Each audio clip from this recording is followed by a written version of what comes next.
All right, let's jump right into one of the most misunderstood chapters of Sun Tzu's The Art of War, Waging War. And what's so wild about it is how little it actually talks about battle tactics and how much it talks about, well, economics and logistics. Sun Tzu's whole point is that before you ever draw a sword, you have to win the war on the balance sheet.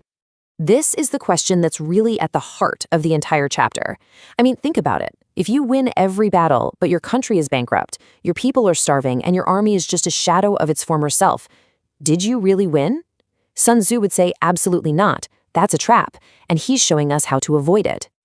And he doesn't beat around the bush, does he? He just lays it out there, plain and simple. This isn't a suggestion, it's an iron law of history. The second a conflict drags on, you've already started losing, no matter what the score looks like on the battlefield. It's a pretty stark warning. So that gets us to our first big topic, the real cost of war. And yeah, it's easy to think about the big stuff, the weapons, the armor, but Sun Tzu pulls back the curtain and shows us a much more detailed and, frankly, a much scarier financial picture. And look how specific he gets. He's not just talking in generalities. He's literally counting the chariots, counting the soldiers, and running the numbers on the entire logistical operation. And the price tag he comes up with, well, it's absolutely mind-boggling for his time. 1,000 ounces of silver every single day. Just let that sink in. This is the daily burn rate, to use a modern term, for keeping a major army in the field. It's this constant bleeding drain of money that puts the entire country under enormous pressure from day one. And this is where it gets really interesting. He breaks down exactly where that silver goes. And sure, there are chariots and armor, but it's also entertaining diplomats and guests. It's the small stuff, like glue for arrows and paint for flags. It's the staggering cost of just moving supplies over long distances. It's death by 1,000 cuts to the treasury. And here is the brutal consequence of that spending. A long war just hollows out your economy from the inside. The government has to raise taxes, right? So suddenly the people are losing almost a third of their wealth.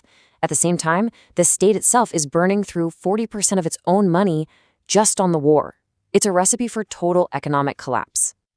So all that financial pressure leads directly to Sun Tzu's next massive point. In war, time is not on your side. In fact, time is your single greatest enemy. Delay isn't just a nuisance. It's a poison that seeps into every single part of your campaign. And he lays out the domino effect perfectly. It starts at the front.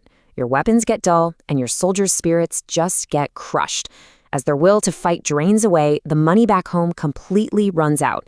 And that exact moment, when you are at your absolute weakest, that's when your opportunistic neighbors who've been watching this whole time decide to make their move. You've basically just invited disaster. And this brings us to one of his most powerful and famous lines. It's so counterintuitive. He's basically saying it is way better to win fast with a simple, maybe even stupid plan, than to have the most brilliant, genius strategy in the world that just takes too long. Because in war, speed is genius. Delay, no matter how clever you think you are, is always failure. Okay, so we get it. Long wars are a total disaster. So what do you do instead? This is where Sun Tzu stops telling us about the problem and starts giving us the solution, a practical playbook for how to win and win fast. He boils it down to a fundamental choice in logistics.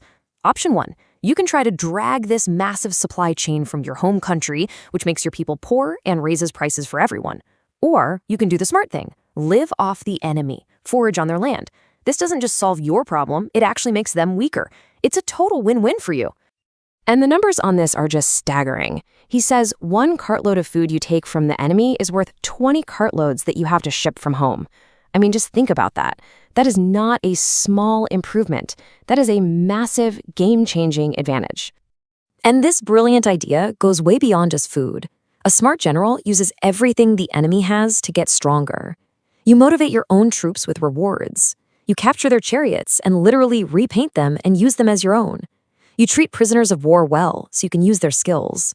The ultimate goal here is to get stronger as you fight, by absorbing the strength of your enemy.